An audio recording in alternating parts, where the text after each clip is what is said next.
सुप्रभातम। मैं Shri Ram sir GP Montessori school बाढ़ द्वारा रचित इंटरनेट के माध्यम से क्लास 7 सब्जेक्ट संस्कृत द्वितीय पाठ जिसका शीर्षक है वीरः अभिमन्यु शीर्षक उपस्थित लेकर के मैं आपके बीच उपस्थित हूँ। मैं पिछले दिनों फर्स्ट पैराग्राफ में यह बताया था कि अभिमन्यु किसका पुत्र था, उन्होंने किस प्रकार अपने वीर एवं साहसी का परिचय दिया।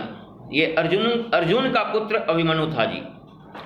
अब इसके बाद क्या होता है युद्ध में, अस्य युद्धस्य त्रयोदशे दिवसे यदा गुरु द्रोणाचार्य करोपक्षस्य सेनापति आसीत्। इसके बाद युद्ध के 13वें दिन कौन संभाले कमाल सेनापति का दायित्व? कौरव पक्ष के सेनापति गुरु द्रोणाचार्य ने सेनापति का दायित्व संभाला था। तदा दुर्योधन स्वविजयार्थम द्रोणाचार्यम अतीव प्रार्थनाम अकरोत्। वहां दुर्योधन ने अपने विजय के लिए द्रोणाचार्य से प्रार्थना भी किया था। द्रोणाचार्यम तम अकथ्यत, तब द्रोणाचार्य ने कहा था, यदि युद्धे अर्जुन कदाचित सनिहित न भवेत् तदा विजय श्री नूनम त्व एव भविष्यति। यदि युद्ध में अर्जुन कभी भी सनिहित शामिल होना होता है, सनिहित का अर्थ होता है शामिल होना, न भवेत्, अगर शामिल नहीं होगा युद्ध में, तदा विजय श्री नूनम त्व एव भविष्यति, निश्चित है कि तुम्हारी विजय होगी दुर्योधन।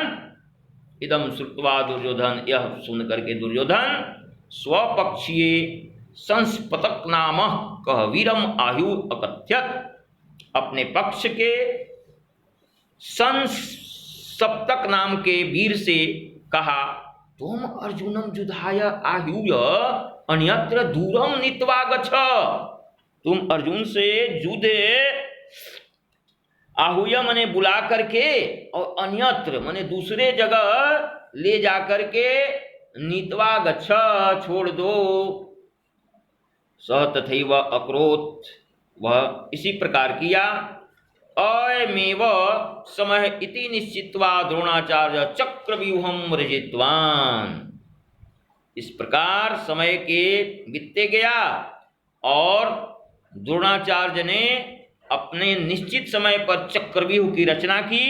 यस्य भेदनम अर्जुनम विहाय अन्य को अपि न जानाति।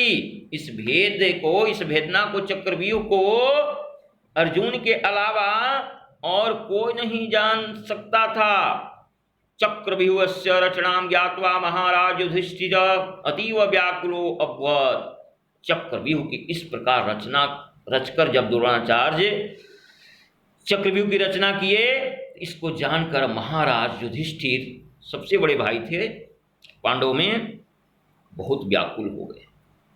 तस्मिन्नेव समय अर्जुनस्य पुत्र अभिमन्यु युद्ध क्षेत्रम प्रति प्रस्थानम अकरोत् यत् सः चक्रव्यूह भेदनम विधि जानाति यस्म। उस समय अर्जुन के पुत्र अभिमन्यु युद्ध क्षेत्र के लिए प्रस्थान किया था।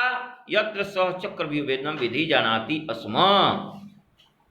उसको चक्रव्यूह भेदने की कला को वह जानता था। परम चक्रव्यूह द्वारे सिंधुराज जयद्रथ युधिष्ठिरम भीमम नकुल सहदेवम च एतान सर्वान अवरुद्धवान। लेकिन चक्रव्यूह के द्वार पर जो होता है, सिंधुराज कहा गया है जयद्रथ को। जयद्रथ था वहां, युधिष्ठिर थे, भीम नकुल सहदेव एतान सर्वान अवरुद्धवान, सब मिलकर के रोक दिए। अधुना अभिमन्यु एकाकी एव आसीत्। अब केवल कौन बच गया? अभिमन्यु एकाकी मने अकेला था। सह चक्रव्यूहे प्रविश्य, वह चक्रव्यूह में प्रवेश कर गया।